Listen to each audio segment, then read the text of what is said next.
김수민의 뉴스 밑장 호그와트 학교. Hi everyone, I'm a teacher. 여기까지입니다. 영어 실력이. 김수민입니다. 이틀 연속으로 저 혼자 떠드는 거 들어주시는 분들에게 미리 감사의 말씀 드리고요.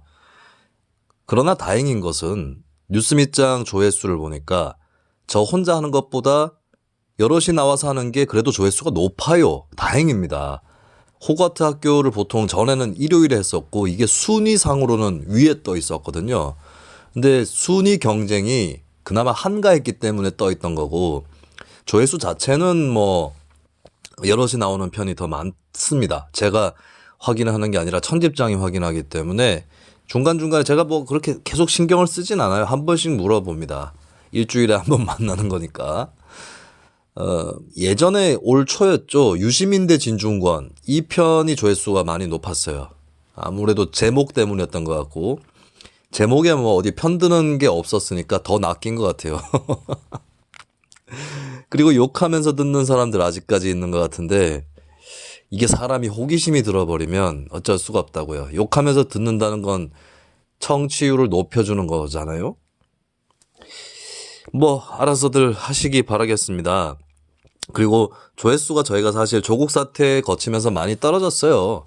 왜냐면 시작할 때 너무 높았던 거야. 시작할 때 너무 높았던 거고 어쩌다가 인디 밴드가 뭐 하나 곡을 발표를 했는데 조금 이름 있는 밴드 쪽에서 추천곡에다가 이 인디 밴드의 곡을 추천을 해버리는 바람에 갑자기 차트에서 좀 올라갔던 거고 이 밴드가 거대 밴드에게 붙지 않겠다, 빌붙지 않겠다라고 선언하고 그들과 다른 노선을 걸었기 때문에 제자리를 찾아가는 과정이고 저는 현재 나오는 조회수는 제 목표를 초과한 것이라서 여전히 방송할 맛이 납니다. 근데 더 맛이 나려면 아무래도 멤버들을 만나야 될 것 같고 일요일에 업로드될 편은 멤버들 다 모아가지고 병원에서 나오게 되는 이창원 인디 053 대표까지 해서 그렇게 녹음을 진행하도록 하겠습니다. 자, 오늘 호그와트 학교 여러분들의 사연과 함께 합니다. 자, 사연을 보자. 이게 제가 지금 집에 프린터가 없어가지고요. 출력을 못해요. 그래서 이 녹음하는 과정에서 이제 핸드폰으로 그 캡처한 댓글들을 읽어야 됩니다. 이걸 또 녹음 버튼을 껐다가 다시 키는 거는 귀찮기 때문에 이걸 찾는 동안에 그 시간을 벌어야 되는 거죠. 이게 멀티태스킹이잖아요. 남자들이 이게 잘 안 되죠. 영화배우 하정우 씨는 잘 되는 것 같아요. 영화에 보면은 하정우 씨가 멀티태스킹 하는 게 몇 번 나오죠. 저는 인상 깊었던 게 더 테러 라이브. 거기 보면 화장실에서 통화하면서 넥타이 매고 대충 머리 만지고 씻고 담배 피면서 문 열어서 안에 사람 있는지 확인하고 담배 끄고 뭐 재 떨고 휴지 넣고 뭐 이걸 하잖아요. 아가씨에서도 하정우 씨가 뭐 아지트 같은 데 가가지고 얘기하는데 뭐 마술 같은 거 부리면서 막 이렇게 물건 만지면서 하는데 이게 남자들이 잘 안 됩니다. 예전에 EBS의 아이는 사생활이라는 명 다큐멘터리가 있었죠. 그때 실험을 했는데 남성 여성의 멀티태스킹 능력을 실험을 했어요. 그러니까 집에 아기가 울고 있고 물이 끓고 있고 다리미로 다려야 되는데 초인종을 눌러서 누가 배달이 왔고 이 상황들을 다 소화해야 되는데 여성들은 아무 문제 없이 소화를 합니다. 하지만 남성들은 개판이 돼요. 어떤 사람은 옷을 입은 채로 다리는 사람도 있습니다. 자, 이렇게 제가 멀티태스킹 얘기를 하면서 시간을 벌었고 댓글 캡처를 읽어드리겠습니다.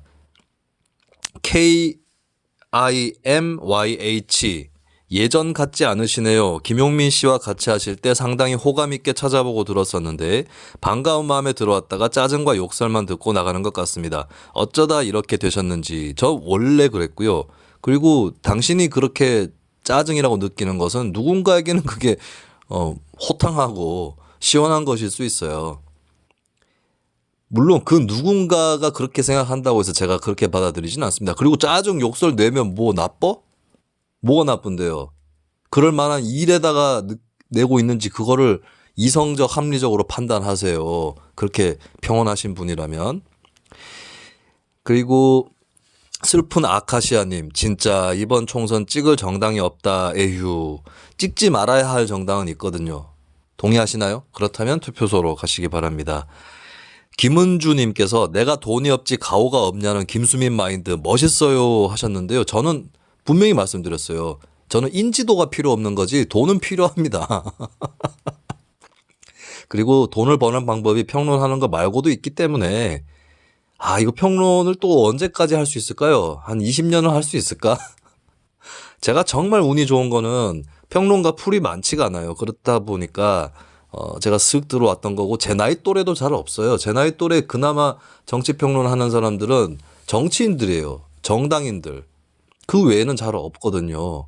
저하고 같이 방송했던 패널들 보면 지금 다들 선거에 나가게 됐는데 그 미래통합당에 간 사람이 3명이나 되네요. 김병민 씨하고 이준석 씨. 이 사람들하고 제가 꽤 오래 방송했어요. 6개월 이상씩들 했고 그다음에 최근 몇 달 동안 했던 장진영 변호사. 이 양반이 제3당의 노선을 걷어차고 미래통합당에 갔어요. 제가 방송 때 만나면 약을 올리려고 했는데 선거에 출마하는 바람에 저하고 짝을 못 맞추게 됐습니다. 다시 만나기만 해봐라. 참. 장진영 변호사 무한도전 나올 때 제가 좀 인상적으로 봤어요. 왜냐하면 저 사람이 정치를 할 것 같다라고 제가 예언을 했거든요. 그걸 볼 때. 그게 2009년입니다, 벌써. 그 장진영 변호사가 원래 천정배 의원이랑 친했던 걸로 알고 있어요. 그래서 천정배 의원이 국민회의를 창당할 때 거기서 시작을 했고 국민의당으로 통합을 했잖아요.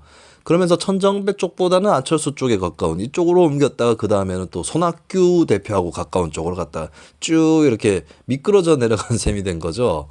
그러다가 이제 결국에 미래통합당으로. 이게 한국 정치의 현 주소입니다. 그 초보산님께서 후원을 하셨습니다. 고맙고요. 산들풀님 또 후원하셨습니다. 그 사이에 토르의 첫사랑님이 김수민 화이팅 하셨는데요. 후원을 해주세요. 산들풀님께서 후원을 하시면서 남긴 말씀이 그동안의 김수민님의 녹색당 활동 감사드립니다. 2016년 총선 이후 눈물 흘리셨다는 말 듣고 저도 울컥하네요 하셨습니다. 제가 울었던 사연을 얘기를 해드렸죠. 그때가 다행인 게 그 녹색당의 주요 당직자들이 다 같이 있는 자리였거든요. 근데 일렬로 서 있었어요. 플랜카드를 들고. 그래서 그걸 본 사람이 별로 없습니다. 한동안 제가 이제 당 내에서 대성 통곡을 했다 이렇게 소문이 났었는데 대성 통곡까지는 아니고요. 소성 통곡 정도. 네, 그때 눈물이 갑자기 내가 울 것이라는 생각을 전혀 안 하는 상태에서 왜 울었었냐면 그 녹색당이 이제 그 KT 건물 있잖아요. 광화문에. 그 앞에서 그 일주일에 한 번씩 탈핵 정당 연설회를 합니다. 그 또 우리 정치자분들 중에 야 김수민 탈핵이었어. 뭐 난 탈핵 아니니까 안 들을래. 제가 지난번에도 말씀드렸지만 친핵 입장이신 분들에 대해서도 제가 동의하지는 않지만 당연히 이해하고 그분들이 또 나름의 합리적인 사유로 친핵하신다고 생각을 하니까요. 예, 친핵 분들도 많이 들어주세요. 사연 또 남겨주시고 하여튼 간에 그 정당 연설회를 일주일에 한 번씩 하는데 그게 하필이면 총선 다음 날 또 있었던 거고 그거를 접으면 안 된다 피곤하다고 해서 그냥 했던 거거든요. 근데 이제 그 인디 뮤지션 중에 시와라는 분이 계세요. 굉장히 노래 잘하는 분이 계시는데 이 시와 씨가 부른 녹색당 단가가 있습니다. 녹색당 단가 버전이 이한철 씨 아시죠? 그 슈퍼스타 불러오셨던 이한철 씨가 부른 락 버전이 있는데 그게 녹음이 좀 믹싱이 잘못돼가지고 폐기가 됐고요. 이게 버전이 몇 가지가 있었는데 이제 포크 버전이 있어요. 녹색당 단가에. 이거 유튜브에 찾아보시면 나오는데 왜냐하면 이게 녹색당을 제가 추천하는 게 아니라 노래가 너무 좋아요. 그 노래를 제가 세월호 참사 직후에 2014년 지방선거 때 재선 도전할 때 그 노래를 많이 틀었어요. 세월호 참사 분위기도 있고 해서 오히려 조용한 노래를 트는 게 낫겠다. 그 노래가 너무 고퀄이야. 그런데 이제 그 노래를 그 연설회 때 다시 듣는데 2014년에 제가 낙선을 했을 때부터의 이제 그때 낙선하면서 제가 당의 힘을 키워야 된다. 어쨌든 선거는 구도가 60% 70%라고 하고 정당의 힘으로 치르는 거거든요. 그러면 제가 그때의 0.5%포인트 차이로 낙선을 했는데 녹색당을 좀 더 키운다면 내가 얻었던 지지율만큼 녹색당 지지율을 끌어올린다면 전 세계적인 녹색당이 되는 거예요.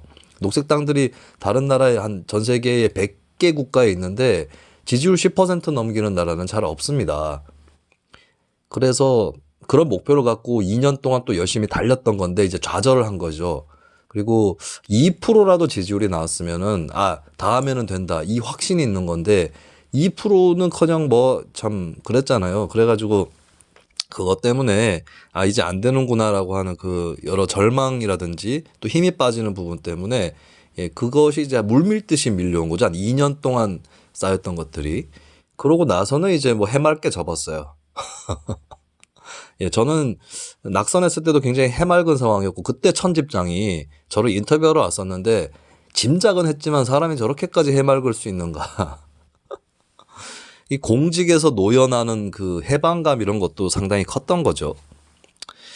2016년 총선이면 벌써 4년 전입니다. 그래서 뭐 산들풀님께서 울컥하실 필요는 없을 것이고 녹색당뿐만 아니라 또 여러 정당에서 사실 거대 정당에서도 당직자들이 고생이 많아요. 하지만 취급을 잘 안 해줍니다. 맨날 어디 영입해 와가지고 비례대표 앉혀주고 당직자들은 그냥 언제 잘릴지도 기약도 없고 뭐 그렇다고 뭐 보좌관들이나 당직자들 중에 나는 언제 저 의원 자리에 가보나 이런 생각 많이 하실 텐데 정말 우리나라는 정당인을 개무시하는 나라죠. 선거 직업 쓸 때도 정당인이라고 쓰면 무시합니다. 혹시 이 방송을 들으시는 분들 중에 선거 출마자나 캠프 관계자가 계시면 그 직업에다가 정당인 쓰지 마세요. 딴 거 찾아서 쓰세요. 정당인 쓰면은 이게 우울한 현실인데 사람들이 무시해요. 그리고 정당 후보로 나갔는데 굳이 정당인이라고 또 쓸 필요는 없지 않나. 그래서 진보정당 쪽 사람들은 시민운동을 겸하고 있는 경우들이 있어서 제가 누누이 얘기를 해요. 시민운동가라고 써라. 정당인이라고 쓰는 것보다는 훨씬 이미지가 좋을 거다. 그렇게 말씀을 드리곤 했었습니다. 제가 이제 앞으로 정당인이 될 일은 없어 보여요. 뭐 정당의 당원이 될지 안 될지는 모르겠지만 제가 이제 얼마 전에 제가 있던 당을 탈당했다고 했잖아요. 제가 당적을 가진 게 2012년, 11년 이때니까 뭐 10년 조금 안 돼가지고 나가게 된 셈이네요. 그래도 이제 제가 한 개 정당만 경험한 게 아니라서 여러 정당에서 경험을 한 것들을 계속해서 앞으로 써먹을 거예요. 그걸로 뭐 제 인생이 완전히 실패한 건 아닌 것 같습니다. 그것만으로도. 그 다음에 노마르라고 읽어야 될까요? 기본소득당의 정체를 까발려 주셔서 감사합니다. 한때 사회당원으로서 얼굴이 화끈거리기도 했습니다. 문꿀 오소리와 공동체 학연 그룹의 대결은 기대되네요. 흐흐흐 하셨습니다. 공동체 학연 그룹이라는 말이 나온 걸로 봐서 이분은 진짜로 한때 사회당원이 맞습니다. 이게 학생운동 그룹 이름이었죠. 그리고 전학협이라는 이름으로 활동을 하기도 했는데 이 전학협 사회당 출신들이 꽤 제법 있고 이 사람들이 계속 기본소득당으로 이어지진 않아요. 중간에 나와가지고 다른 운동 계열로 가거나 뭐 진보신당 뭐 이런 쪽으로 미리 들어가거나 뭐 이렇게 좀 길들이 엇갈립니다. 특히 이제 소수정파일수록 오히려 길들이 엇갈려요. 먹고 살기 힘드니까. 저도 예전에 같은 정파에서 활동했던 사람들 이게 같은 당도 아니고 더 좁은 의미의 정파에서 활동했던 사람들도 지금 완전히 갈려져 가지고 민주당 간 사람도 있고 정의당에 있는 사람은 그나마 그 명맥으로 이어져 가는 거고 녹색당 지지하는 사람도 있고 심지어는 뉴라이트 비슷하게 되신 분도 있고요. 비슷하게가 아니라 뉴라이트가 됐더라고요. 뭐 그런 분들이 쭉 갈라지는 걸 보면서 와 오히려 이쪽이 대우 유지가 더 안 되는구나. 이런 생각을 했습니다. 이 게릴라들이 왜 함부로 싸움하지 않는지 제가 이 얘기 자주 하는데요. 게릴라도 교전 잘못 벌이면 다 작살납니다. 게릴라일수록 오히려 또 싸움의 장소와 때를 가려서 해야 되는 그러니까 열악한 그런 위치에 있는 건데 열악한 위치에도 불구하고 다들 애쓰시는 소수정당 분들을 응원합니다. 그리고 랄라리랄라님께서 쭉쭉쭉 캐시를 후원을 해주셨고요. 와처님이 새벽에 잠이 안 와서 잼나게 들었어요. 잠이 안 와서 듣지 말고요. 자기 전에 들으세요. 아디 읽을 때 너무 귀여우심 흐흐흐 하셨습니다. 영어로 뭐 영어인지 하여튼 뭐 꼬부랑말로 아이디를 써놓으면 제가 딱 보는 순간에 이건 어떻게 읽나 이러기 때문에 그 귀여움이 연출되는 것 같습니다. 그 지난번에 제가 제주도 여론조사 언급을 하면서 뭐 곁들여서 제주도 세 곳은 다 민주당이 승리했을 것 같다라고 얘기를 했는데요. 야, 제주도 정치자분들, 제주 연고가 있는 분들이 사연을 올려주셨어요. 아, 뿌듯합니다. 정말 감사하고 이분들한테 어떻게 사례를 해드릴 수 있는 방법을 아직 못 찾았거든요. 그렇기 때문에 사례를 못 해드리더라도 욕하지 마세요. 찾아는 보겠습니다만 약속한 바는 없습니다. 이도 세종. 세종이 그 이도잖아요, 이름이. 이도 세종이 이게 무슨 이산정조도 아니고 그 제주 그 아이디는 세종 쪽인데 제주 지역 얘기를 남겨주셨어요. 여러분 한번 같이 들어보시죠. 제주시는 이제 제주시 갑, 제주시 을, 서귀포 이렇게 세 군데가 있죠. 이도 세종님이 설명하시기로는 제주시 갑은 제주시하고 북제주군으로 구성이 되는데 제주시는 이제 선거하면 나눠 가져갑니다. 이게 이런 뜻일 거예요. 도시 지역이나 이쪽은 어느 동네 출신이냐 이게 크게 중요하지가 않습니다. 젊은 사람이 많거나 외지 출신이 많거나 한 지역일수록 특히 그렇죠. 근데 북군 같은 경우, 북제주군 같은 경우는 동향 쪽으로 기운다. 그래요. 농어촌은 그렇습니다. 근데 송재호 민주당 후보는 서귀포 출신이에요. 제주시 갑 후보인데. 그리고 박희수 이 사람은 이제 무소속으로 따로 출마를 하는 사람이죠. 이 사람은 제주시 출신이고 장성철 통합당 후보는 애월. 이게 북군이죠? 애월이. 북제주군이라는 거죠. 그래서 이제 북제주군은 장성철이가 가져간다. 근데 송재호가 이제 북군의 몰표를 감당하기가 힘들 거다 하셨습니다. 이때는 중요한 거는 인구 비중이에요. 제가 이거를 미처 알아보진 못했습니다. 인구 비중인데 북제주군이 그 제주시보다 인구가 너무 적으면 이거 쓸어가도 그렇게 승산을 장담할 수가 없고 오히려 저는 무소속으로 출마한 박희주 이 사람이 얼마나 이 송재우 후보의 표를 깎을 것이냐 이게 관건이 될 것 같고 송재우 후보가 참고로 평화와 인권이 밥 먹여주냐라고 토론할 때 발언을 했다가 무리를 일으키고 사과를 했더라고요. 그리고 이 사람이 뭐 제주시 갑이 선도적 선거구다 제주도에서. 아니 제주도에 선거구 3개인데 거기서 선도해가지고 뭐 할 거야. 뭐 그 발언은 뭐 하여튼 자기 지역은 다 선도적이고 좋은 거니까 뭐 지역 자랑인 것으로 치겠고요. 그 다음에 이도 세종님이 제주시 을에 대해서 설명도 했는데 여기가 4.3의 진원지다라고 소개를 하셨고 여기는 더불어민주당이 승리할 거다. 4.3의 진원지인 만큼 이런 해석이었습니다. 글쎄요.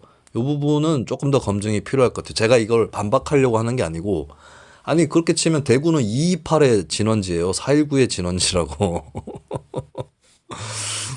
알겠고요. 어쨌든 그 다음에 서귀포 세 번째 서귀포는 이제 위성곤 민주당 후보가 많이 앞섰다가 여론조사 보니까 많이 줄어있더라. 그리고 위성곤이 무능하다는 의견이 많다라고 합니다. 근데 이런 의견들이 있는 그대로 받아들이면 안 되는 게 이게 막 내 주변 사람들은 다 현역 의원 안 찍는다더라 했는데 현역 의원 당선되고 막 그러거든요. 네, 현역 의원들이 샤이 지지자가 많아요. 요즘에 민주사회라서 말은 자유롭지 않습니까? 그럼 현역 의원 까기는 쉽다고요. 그럼 막 누가 까고 있으면 옆에 있는 사람이 동조하더라도 그 사람 속으로는 괜찮은데 왜 저러나 이렇게 얘기할 확률이 높아요. 그래서 현역 의원 무능하다 평가에 대해서는 그게 얼마나 퍼져 있는지는 미지수라는 겁니다. 결국 선거를 통해서 확인이 되는 거죠. 그리고 이제 위성곤 의원이 이 사람은 그 민주당 위성정당 만들고 있는데 이름이 위성곤 이름 갖고 놀리는 건 아닙니다. 네, 그냥 공교롭다는 얘기예요. 위성곤 의원이 서귀포고등학교 출신이라는 거네요. 그리고 이제 상대방인 통합당의 강경필 후보는 제주시 출신인데 서귀포에 출마를 했어요. 그 고등학교가 제주시에서 있었고 그 다음에 이 서귀포는 동쪽과 서쪽에 있는데 강경필 통합당 후보는 서쪽 고향이고 위성곤 민주당 후보는 동쪽에 기반이 있는데 동쪽이 인구가 더 많다고 합니다. 그래서 위성곤 후보가 좀 유리하다라고 볼 수 있겠죠. 여기까지는. 어쨌든 이도 세종님께서 당부하신 말은 제주도는 한라산 남북, 동서 이렇게 갈리기 때문에 서울 여론조사가 이런 것까지 감안하기는 힘들어요 하셨습니다. 이게 지역별로 샘플을 어떻게 할당했는지가 중요한 거겠고, 제가 예전에도 말씀드렸지만 이게 림 가중치를 뒀는지 셀 가중치를 뒀는지 이런 부분 또 여러 가지 변수가 있겠는데, 근데 중요한 건 어떤 방식으로 조사를 하든 간에 총선 여론조사는 특히 총선을 막 2주 3주 정도 앞두고 하는 거는 정확도가 떨어져요. 한 일주일 정도는 돼야 됩니다. 그때 제대로 판세가 나오고, 우리나라 여론조사 공표 금지 규정 때문에 공표 금지 기간에 나온 여론조사가 정확할 거예요. 네, 한 개 선거구를 갖고 대선처럼 뭐 그렇게 치러지는 선거는 여론조사 정확하지만 잘라놓으면은 이게 계속해서 더 불확실합니다. 또 그 제주도에 대한 의견 남겨주셨습니다. 해리포터 98님께서 안녕하세요. 저는 제주도에 살고 있는 대학생 겸 수험생입니다. 대학생이 우리 게시판에 글을 남긴 것은 정말 이례적인 일인 것 같아요. 이 팟캐스트 청취층이 20대가 너무 없어요. 그리고 제 짐작인데 20대는 팟캐스트를 들어도 이런 정치 팟캐스트보다는 뭐 교양, 지식 이런 거 있잖아요. 그쪽으로 좀 많이 들을 것 같아요. 또 제가 궁금한 건 이제 20대 페미니즘 성향의 시민들은 또 어떤 팟캐스트를 듣나, 얼마나 팟캐스트를 듣기는 하는가, 뭐 이런 거 궁금하긴 합니다. 어쨌든 간에 이분이 뭐 20대 대학생이라고 20대라는 보장은 없지만 어쨌든 대학생, 그러니까 좀 그래도 또 수험생이라고 하시네요. 대학생인데 수험생이면 재수? 반수? 아니면은 그 고시 공부 같은 거? 네. 하여튼 이런 정치자는 처음 봅니다. 그러니까 보는 거는요. 있는 거 없는 거는 제가 몰랐던 거고요. 하여튼 반갑다는 얘기예요. 자, 해리포터 98님 말씀이 저는 제주시 을지역구에 거주 중이라서 을지역을 말씀을 드리면 을지역이 이제 오영훈 이분이 이제 뭐 서귀포시 출신이라고 하네요. 제주시에 출마를 했지만 고등학교까지도 서귀포 고등학교를 나왔다. 근데 제주대학교 진학하고 나서 총학생회장을 역임했다. 요 얘기인데요. 하지만 도의원을 할 때는 제주 시내에서 시작을 했다라고 하는 거고, 지난 총선 때 부상일 후보, 요번에 다시 재격돌 하는 거죠. 부상일 통합당 후보를 아슬아슬하게 누르고 당선이 됐다라고 얘기를 합니다. 그래서 소지역주의, 소학벌주의를 어느 정도 극복한 케이스다라고 민주당 오영훈 후보를 얘기를 하는 건데, 현역 의원이죠. 그 돈의 외진이 많아서 괜당 문화가 희석되고 있는 증거라고도 하는데 자세히는 모르겠네요. 괜당 문화는 이제 그겁니다. 그냥 지역에서 끌어주고 땡겨주고 하는 거 있잖아요. 어디나 있는 건데 제주도는 이게 특이한 게 그 다른 지역은요. 보통 우리가 지역주의라고 얘기를 하지만 그 당을 보고 하는 거예요. 그러니까 총선 때 예를 들어서 광주에서 그 호남 광주에서 뭐 통합당이 후보 내고 민주당이 후보 내면 다 광주 출신이거나 뭐 그렇잖아요. 대부분. 그러니까 출신 지역을 따지는 게 아니라 당을 보고 찍는 거였죠. 근데 제주도는 그게 아니라 이제 어디 뭐 고등학교를 나왔냐, 어느 지역 출신이냐 이거를 본다는 거고, 이 결국에 인물 중심 정치가 되기 더 쉽습니다. 제주도지사들도 이게 당이 무슨 당인지 이게 중요하지 않은 그런 판이 돼버리는 거죠. 근데 이제 그게 아무래도 외제 출신이 많아지면 희석이 되는 건 맞아요. 그렇기 때문에 오영훈 의원이 당선이 됐던 것 같고, 그 다음에 그 오영훈의 맞상대인 부상일 후보에 대해서 설명을 해주셨네요. 이번이 4번째 도전입니다. 뭐 쭉쭉쭉 내용은 조금 생략을 하겠는데요. 그래서요. 예, 전망은 없네요. 전망은 없고, 가든 3012님께서 떠난 지 오래돼서 현재 동향은 잘 모르겠으나 이렇게 운을 떼셨어요. 그러니까 출신이신 거죠. 토론에서의 뻘소리 출신지 편중으로 3대0 가능성 없어 보이네요 하셨습니다. 그럼 어디가 뚫리려나? 3대0이 뚫리면? 요거 한번 얘기 나중에 이어가 보시죠. 제주도 재밌네요. 제주도가 딱 이 선거구가 3개밖에 없어서 집중도가 높고, 그런데 이게 제주도가 은근히 대선 때마다 바로미터 역할을 했거든요. 제주도가 밀어주면 되는, 네, 그런 역할을 했는데 총선 때는 2004년부터 2016년까지 계속해서 그 자유한국당, 새누리당, 한나라당, 미래통합당 계열은 의석을 갖고 가지 못했습니다. 민주당 계열 정당들이 계속 승리했어요. 총선에는 민주당 계열이 강하고, 근데 좀 큰 선거로 가면 조금 더 약해진다. 제주도지사도 그랬고, 오히려 제주도 지역은 민주당 계열 쪽 사람들이 제주도 내각제를 주장을 하는 그 개연성이 더 클 것 같아요. 뭐 앞으로 어떻게 될지 모르겠고. 빵집 습격자님이 좀 다른 얘기인데요. 라임 자산운용 이슈화 되지 않는 게 너무 신기합니다. PD수첩에서도 1편 방영 이후에 시리즈로 하겠다던 2편이 연기됐고요. 팟캐스트에서도 다루는 곳이 별로 없습니다. 정치권 문제는 차치하고서라도 증권사, 은행들, 자산운용사, 주식시장까지 금융권의 엄청난 사기 커넥션인데 하셨습니다. 저도 이제 그 방송 제작하시는 분들 중에 누구하고 대화를 해봤는데 아니 윤석열 장모권이 더 크다는 거예요. 그러니까 그분이 뭘 다른 의도가 있어서라기보다 그분도 그렇게 느끼고 있는 것 같은데 윤석열 장모권이 진짜 커지려면 윤석열 혹은 나아가서 검찰 조직이 그걸 덮었어야 됩니다. 조직적 공모를 해가지고. 그거는 파보면 알겠죠. 저는 졸라 파봤으면 좋겠어요. 왜냐하면 윤석열을 짱나게 만들어가지고 윤석열이 수사를 더 열심히 다른 수사를 열심히 하도록 하려고. 윤석열이 그걸로 주눅들 것 같지는 않거든요. 그리고 이제 그 사기 혐의를 받는 것도 몇 개가 있고 그중에 일부는 보면 뭐 아주 옛날 일도 있고 그래서 뭐 해볼 테면 해봐라 이렇게 생각할 수도 있을 거예요. 윤석열이. 그리고 저 이거 사건의 진상은 저 연구 깊이 안 해봤어요. 솔직히. 어떤 분은 이거 다 그 장모가 별로 죄가 없고 지금 장모를 올가 넣으려는 사람들이 사기를 치고 있는 거다 이런 얘기도 하는데 그거 내가 그런 것까지 다 파봐야 돼. 그리고 중요한 건 라임이 이게 지금 피해자가 몇 명이며 피해 규모가 몇 조예요.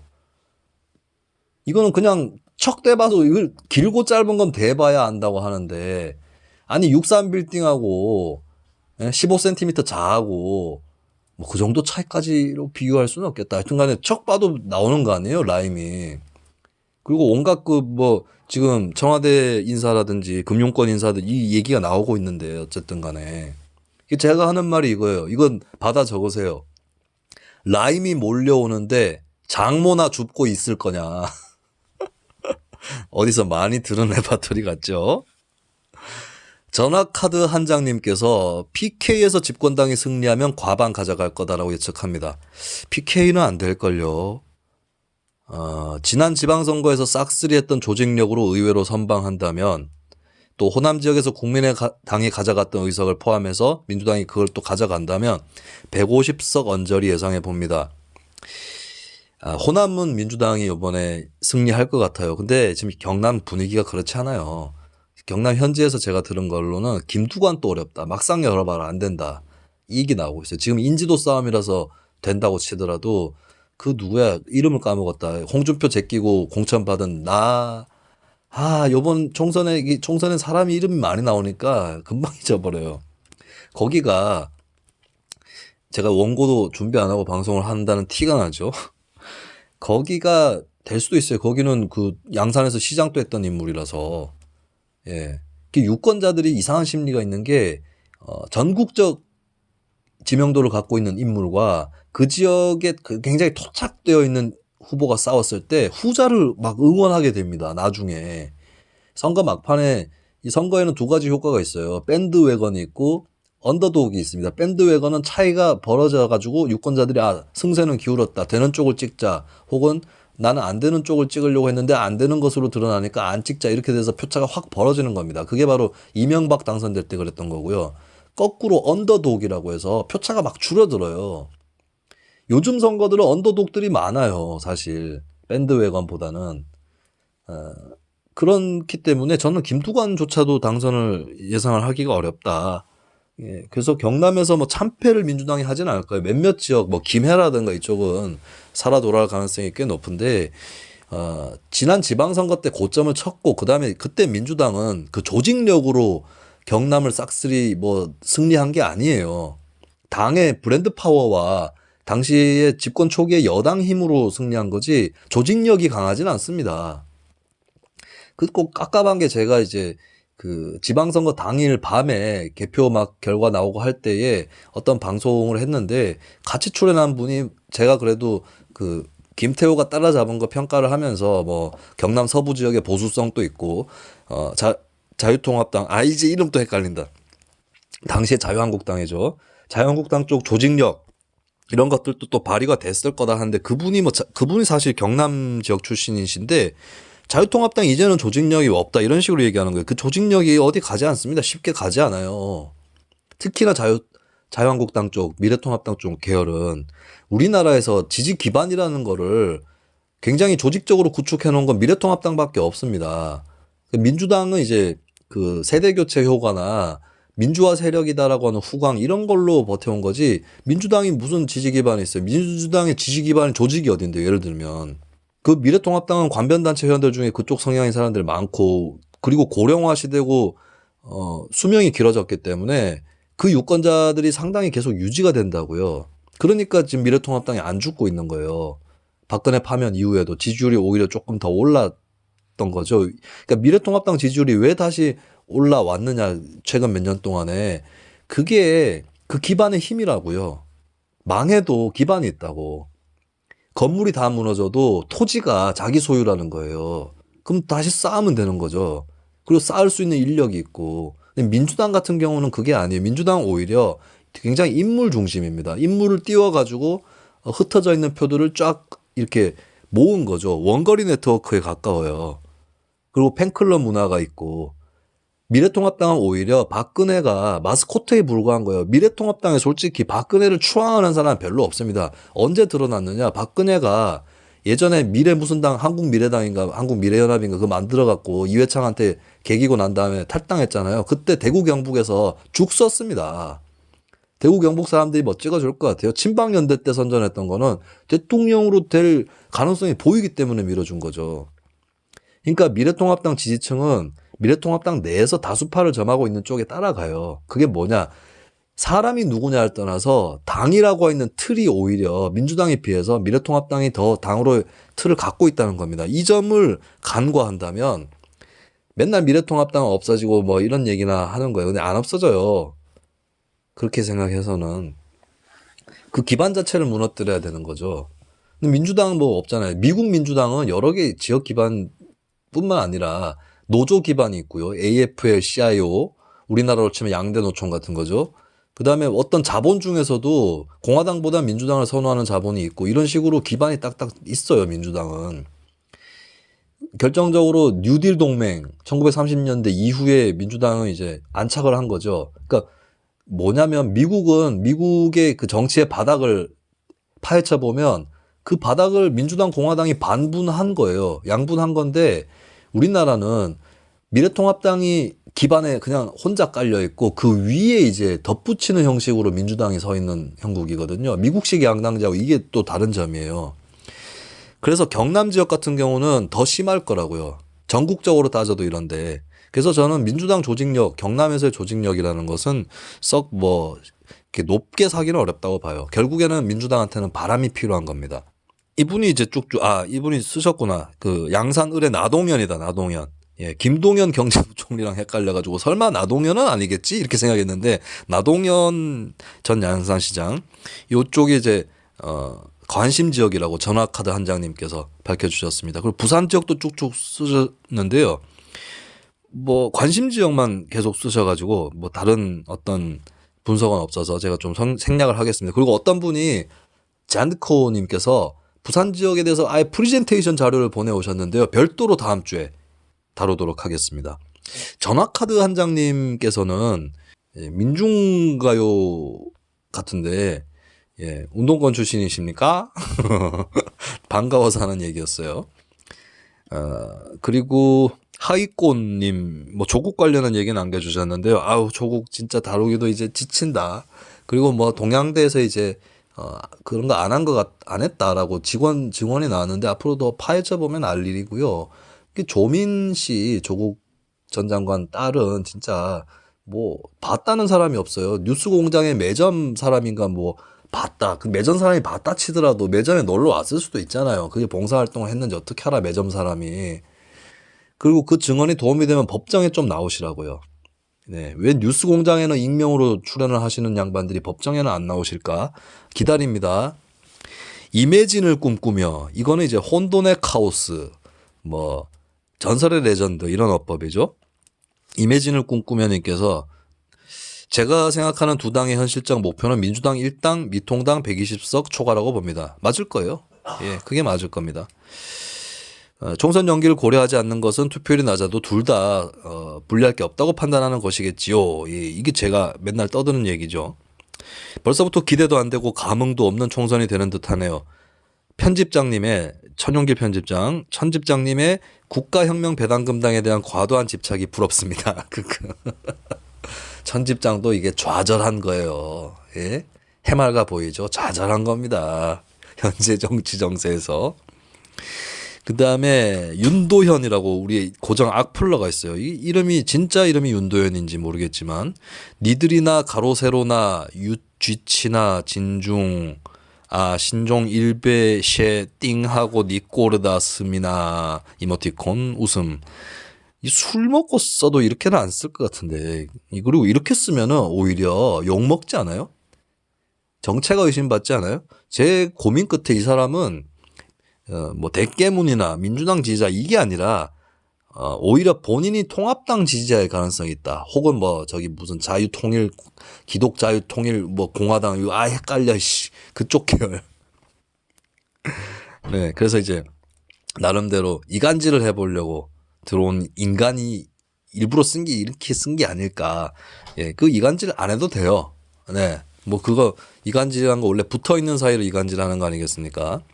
그리고 지난 시간에 TK 총선의 변수 홍준표 그리고라는 에피소드에 대해서 사자구도 얘기하면서 저희가 빵 터져 버렸어요. 진짜 이게 그때 상황이 여러분들한테 전달이 잘 안 되는 게 이게 저희가 음성 매체잖아요. 특히 그날은 동영상 촬영도 안 했는데 그 얘기할 때 웃음소리가 주로 제 웃음소리가 나잖아요. 그게 저 혼자 웃은 게 아니에요. 제가 터진 것도 아니에요. 처음에 터진 건 천집장이었습니다. 국가혁명 배당금당을 사자구도 중에 한 축으로 설정하는 순간부터 천집장이 얼굴이 시뻘개져가지고 왜 너무 웃기면 웃음소리가 안 나는 게 있잖아요. 그 천집장은 진짜로 웃길 때는 잘 안 웃더라고요. 안 웃고 그냥 이러다가 이렇게 터지는 게 천집장의 웃음 패턴입니다. 그러다 보니까 그리고 저는 MC잖아요. 저는 그렇게 웃기지 않았습니다, 솔직히. 근데 웃기는 상황이고 지금 다들 웃고 있는데 웃음소리는 안 나잖아요. 그래서 제가 일부러 웃으면서 그 상황을 표현해 준 거라고요. 그랬다가 이따가 제가 소개해 드릴게요. 악플이 달렸는데 같이 터지신 분들이 많네요. 이게 뭐라고 읽어야 돼? P분이 수성을 사자구도 크크 개웃기네. 수성을 사자구도 흐흐흐 서민수님. 네. 그리고 이혜인님은 웃지만 말고 대화를 하세요. 너무 산만하네요 하셨습니다. 원래 좀 팟캐스트 그런 맛으로 듣는 거 아닌가요? 자, 지금 시간이 너무 많이 지났고 제가 바빠가지고 여기서 일단 마무리를 해야 될 것 같습니다. 다음 주 특별 게스트가 허경영 총재인가요? 싱숭샘숭님께서 물어보셨는데요. 아닙니다. 다른 사람이었는데 그분이 초대박 게스트였거든요. 근데 그쪽에서 좀 긍정적으로 검토하다가 관계자가 좀 바뀌었나 봐요. 논의 테이블이 커졌나 봐. 그러면서 여기는 안 돼 이렇게 얘기를 했다는데 그래도 한 번 더 진행을 해보고 싶어요. 뭐 그렇습니다. 지금까지 이제 민주당 후보자 3명, 정의당 2명 이렇게만 모셨는데 조금 다른 당 쪽도 앞으로 2명, 3명 정도는 더 모셔보고 싶은 그런 생각이 듭니다. 맨날 피곤해 님이 김수민 평론가도 그냥 얻어 걸려서 시연 한번 해놓고 다른 군소정당 이야기에 너무 웃으니 왜 저러나 싶네요 하셨습니다. 제가 얻어 걸렸다는 평가에는 동의하고요. 예. 뭐 얻어 걸리면 그 국가혁명 배당금당 사자구도 얘기할 수도 있는 거지 뭐. 예? 참 내가 그게 그냥 무시야? 너무 진지하게 얘기를 하니까 웃음이 터진 거예요. 그 조정훈 오마이뉴스 기자님이. 정말 응원한 분 팟캐스트인데 하시면서 제2 아빠님께서 남겼습니다. 오랜만에 와보니 마음이 안 좋네요. 예전처럼 호감 넘치고 시원시원한 이미지는 힘드신 거죠. 제가 지금 호감은 떨어질 수 있으나 시원시원합니다. 제가 여기서 얼마나 시원시원하게 방송을 하고 있어요. 비판은 아니고 팬으로 너무너무 아쉬워 글 남깁니다. 조국이 뭐라고 이제 보면 참 하셨는데요. 조국이 뭐라고 맞아요. 이거 조국 때문에 벌어진 일 아닙니다. 그러니까 구도 자체가 꿈틀꿈틀하고 있는 상황에서 조국이 이제 그 하나의 계기가 된 거죠, 그냥. 조국 자체가 중요 변수가 아니고요. 뭐 제가 결별했던 사람들하고는 결별했을 만한 거고, 예, 그 계기가 제공됐기 때문에 네, 그렇게 결별한 거고, 돌아보면 그쪽 사단이라고 불리울 수 있는 사람들 중에 한 명이라도 좀 그 조국 비판하고 이런 게 없어요. 다 붙어 있어요, 그냥. 그리고 김용민 브리핑 같은 경우 한때 출연하셨던 어떤 게스트 분께서는 사실 조국 비판 쪽에 서셨습니다만, 그분도 출연하신 지는 꽤 오래됐고요. 이게 다 그 살자고 하는 짓들인데, 저도 살자고 하는 거예요. 예, 저 명예롭게 살기 위해서 소신대로 살려고 그냥 저도 그런 거니까요. 뭐 마음 안 좋을 필요 없습니다. 옛날에 남아메리카하고 아프리카는 같은 대륙이었는데 지금 사이에 대서양이 있지 않습니까? 태평양인가요? 아, 대서양이군요. 예, 그런 겁니다. 사는 게. 또 만남이 있으면 헤어짐이 있고, 헤어짐이 있으면 또 다른 데서 또 만남이 있는 것이죠. 자, 오늘 호그와트 학교는 여기까지입니다. 일요일 편에서 다시 만나 뵙겠습니다. 아수라 발발 트럭.